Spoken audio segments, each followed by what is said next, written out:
The Great Detective. We are in the drawing room with the Great Detective. Everyone is assembled. All the family, the household staff, the weekend guests, anyone who has been near this place since we found the body of poor old Aunt Charlotte last Friday evening. It is time, it seems, for the grand finale. This is the moment where he lines everyone up and unravels the mystery for us.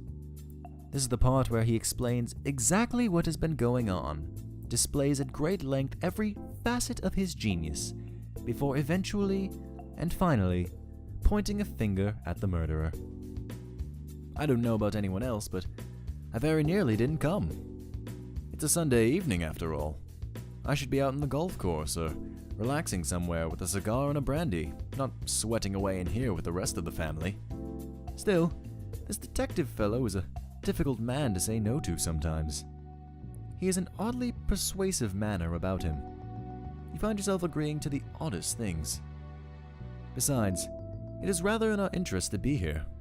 We are suspects after all, and we know it.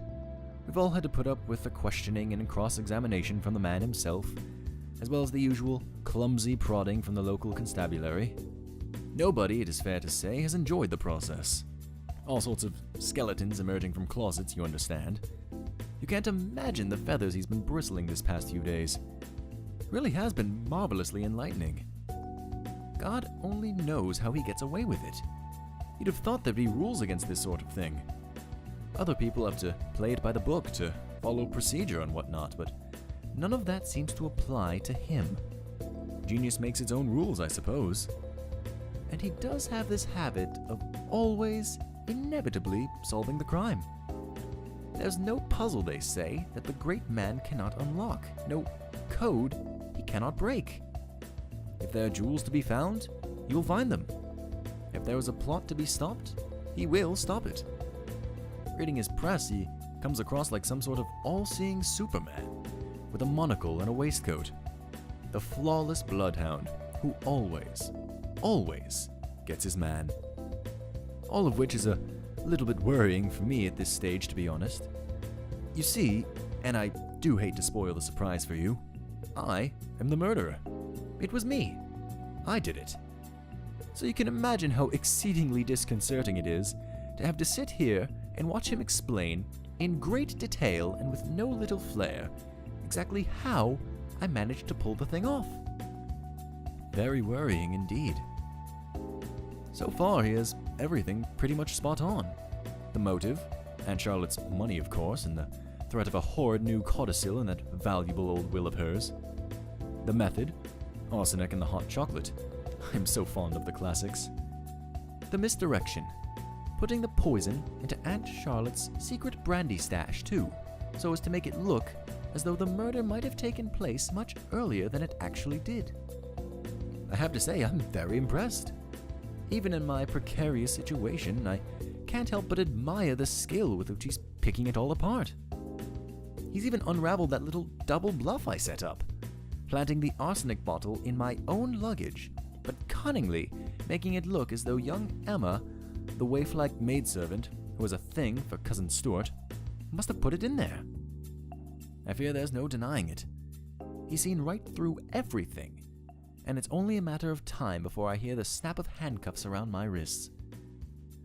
I should be upset, but to be honest, I'm enjoying the show too much. More than that, I'm actually eager to hear exactly how he's going to pin me down. No doubt there was a shoddy mistake I made along the way. That's always how these things pan out for the most part. I'm sure that whatever happens, I'll completely deserve everything that comes my way. I'm not asking for any sympathy. I am guilty after all. There's no question about that. So, I'm sitting back in my chair, quite resigned to my fate, when he comes to summing things up and prepares to unveil the culprit. I'm not even listening properly anymore.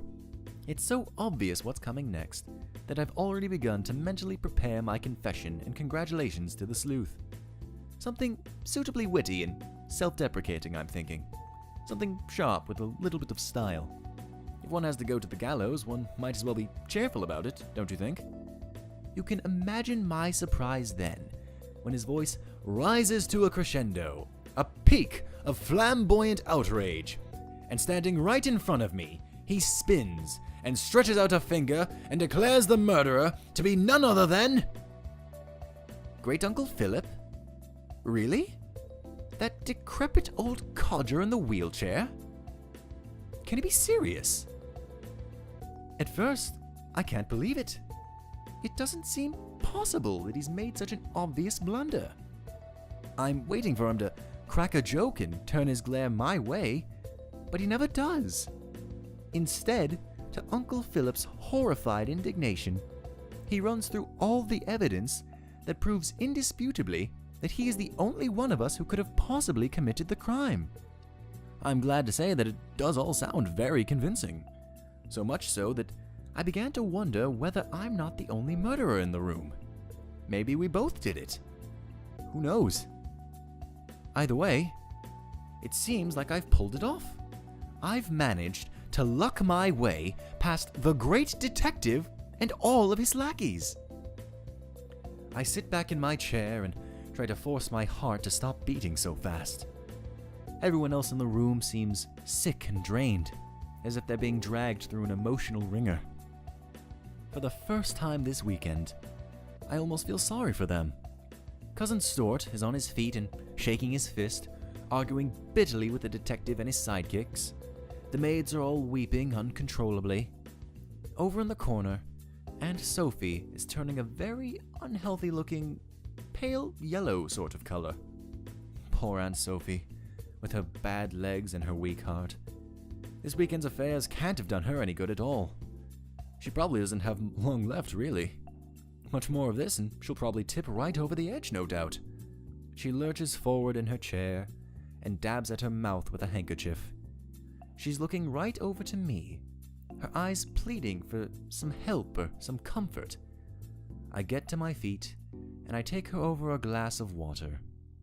As her frail old hand takes it from me and she nods her thanks, a thought crosses my mind.